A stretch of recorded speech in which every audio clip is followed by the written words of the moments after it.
असदुद्दीन ओवैसी साहब और इम्तियाज जलील साहब ने शिवहर लोकसभा सीट में मचा दिया हलचल।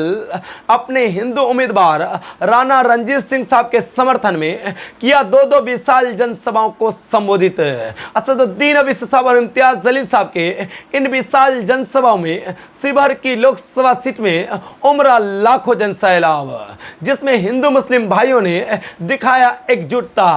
विपक्षी दलों में इस एकजुटता को देखकर मचने लगी है खलबली।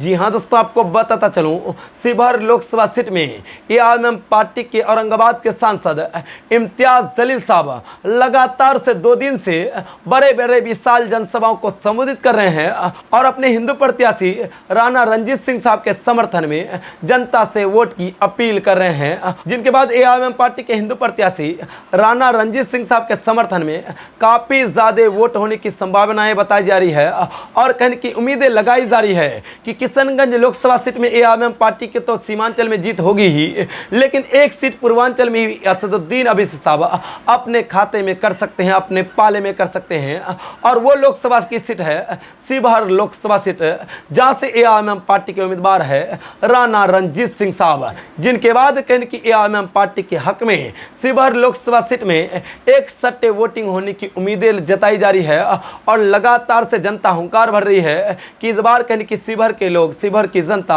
अपने बेटे को ही चुनेगी, बाहरी को नहीं चुनेगी, क्योंकि इंडिया गठबंधन और एनडीए गठबंधन की ओर से दो अदर डिस्ट्रिक्ट से कहने के उम्मीदवार खड़े किए गए हैं। इनके हक में कहने की वोट की अपील जनता नहीं कर रही है। जनता एक ही अपील कर रही है कि इस बार राणा रणजीत सिंह साहब को जिताएंगे, क्योंकि अपना घर का बेटा है और पार्टी भी अच्छी है। जिनके कहने की नेता बेबाक के अंदाज से लोकसभा की दरों दीवार को हिलाते हैं और इसी वजह से कहने की इस बार राणा रणजीत सिंह साहब की जीत लगभग तय है और वोट के बाद पता चल जाएगा कि राणा रणजीत सिंह साहब कितने लाख वोटों से बड़ी जीत हासिल करते हैं। दोस्तों, ये हुंकार कहने की असदुद्दीन ओवैसी साहब के विशाल जनसभा से जनता ने भरा, इम्तियाज जलील साहब के विशाल जनसभा से जनता ने भरी। दूसरी तरफ जनता ने इन बड़ी बातों को कह करके विपक्षी दलों के उम्मीदवारों के खेमे में हलचल मचा दी। दोस्तों, क्या AIMM party Sheohar Lok Sabha seat को फतेह कर पाएगी या फिर नहीं कर पाएगी?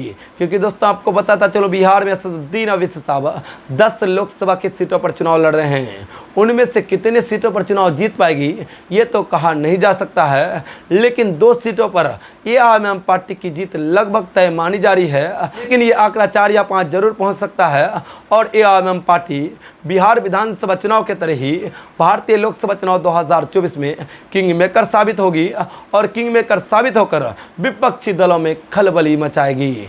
दोस्तों, इसको लेकर आप अपनी राय ज़रूर बता दें। साथ ही चैनल पर नए हैं तो चैनल को सब्सक्राइब करें और वीडियो को लाइक और शेयर ज़रूर कर दें। तो चलिए दोस्तों, अभी तक के लिए दीजिए इजाज़त, तब तक के लिए जय हिंद, जय भारत।